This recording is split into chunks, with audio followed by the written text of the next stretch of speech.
I'm going to let you in on a little secret. Vulnerability and courage in relationships has not always been an easy deal for me. This rad reflection is for not just you, but also for myself. That I want you to know that I show up here as a result of working through my own vulnerability, my own rawness, my own courage to step out and say, here's what I've experienced and what I've learned from it. Whatever I share in my rad reflections is a reflection of my personal experiences, is what I've been through and what I've learned, what I've gleaned. And I apologize if ever you've ever felt like I've spoken at you. I only speak from my heart. What I know for me is true. So I'm showing up today especially with the theme of vulnerability and the courage it takes in relationships. The most important one is being truthful and vulnerable with yourself. That's really been humbling for me, learning who I am and the fears that I have surrounding stepping out and letting myself be seen. Whether you see me in this video or you see me on the street or in a yoga class, I show up as I am. That's all I know. It's the best I can do in what I am right this moment. And I really truly believe this is what the world needs more of, is the healing, the nurturing that starts with self and allowing ourselves to be seen and heard. It takes vulnerability and the courage to say, love me as I am. Here are my wounds and here are my beauties. Like that, even especially in intimate relationships, has been one of my biggest fears. And it goes back to my childhood. I have had and endured the fear of rejection, the fear of not fitting in. So as a result, my mission has been to make others feel comfortable. And I've had to navigate and learn that there were times throughout my life that trying to make someone else feel comfortable, trying to fix the situation, was about my discomfort and my projecting. But also, most often, when I do it, sometimes I still do it at my own expense, to where I may be trying to make someone else feel uncomfortable, and they themselves may feel comfortable, but I feel still uncomfortable. So I have found that it doesn't serve if you're not being truthful and authentic and vulnerable and courageous to own the discomfort within. And the biggest blessing I've learned with discomfort is it's taught me what feels comfortable, that contrast, and how life is not always going to be perfect, but I can find that comfort within it if I work with it. That when something feels uncomfortable, I need to speak up. I need to go through the discomfort and the fears, because what it is I fear is also what I desire. I want to be seen, but maybe I'm afraid of being rejected. So maybe I don't say something when I need to. I'm going to share this little personal snippet from my own life. I was feeling very vulnerable and wanting to share something, and I was afraid that I would be rejected. So instead I shut down because it was easier. And what happens when I shut down, others shut me down. And that's not going to help me grow or heal. So I took a moment and I took my discomfort and I worked with it. I was uncomfortable because of a situation. I still needed to speak up about it. I sat with it and said, I'm going to feel more comfortable when I release it, when I sit with it and just speak about it.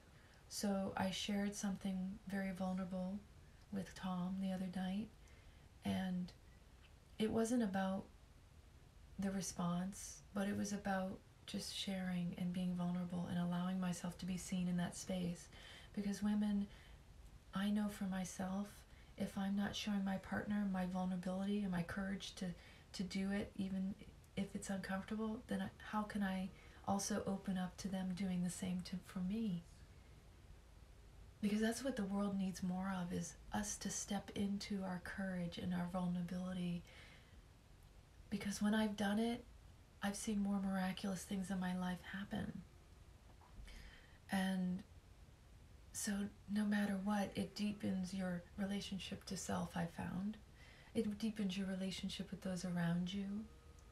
If you love someone, you truly love them, you also have to be uncomfortable sometimes and find that discomfort will lead you to comfort, and how freeing it is to just speak up and allow yourself to be seen in all your glory. Even if it's painful at the time, you gotta know. And if you suffer in silence, how can you live in joy?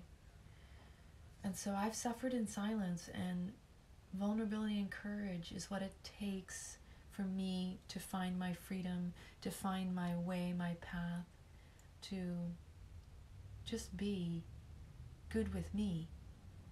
And if I get rejected, I have to also be open to that and accept everything that comes at me.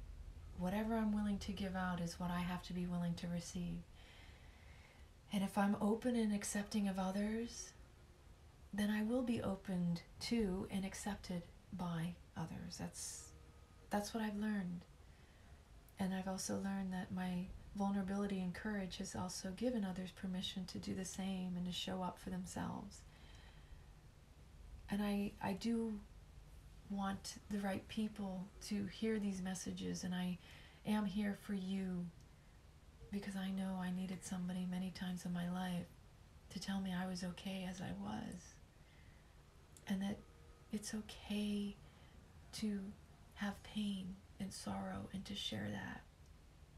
Because how appropriate. Don't stay in your closets. Don't hide your shames and your guilts and your pains. That is what makes you beautiful. That's what makes me beautiful. And that for others to truly see us, we have to allow them to see even those sides of us. We can't just expect that our pretty sides are all that people want to see. We're all human. And there's dignity in all of it. There's beauty in all of it. And there's so much love to behold. So the bottom line is we have to lead by example. And when we want someone to show up to us vulnerably, we have to also be vulnerable. And it does take strong courage. And we got to build those muscles. We got to build them strong. Because the more we do it, the more it becomes a habit and a routine, and that fear dissipates and it no longer exists and it has no power over us anymore. The irony is that we want relationships to be strong and close, but we fear it too, because that means being vulnerable and seen for all that we are. So that's my message and share for today. Let's see what the cards are going to say.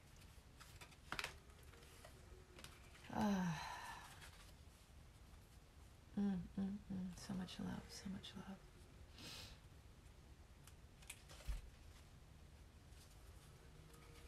No matter what you think, you are adored.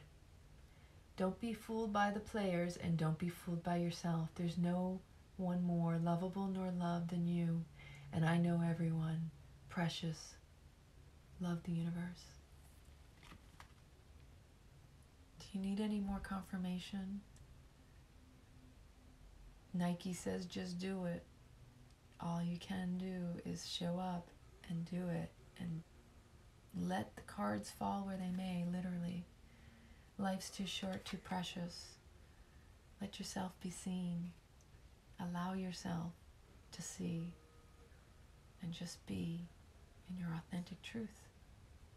It's all you can do, because you are adored, and I love you.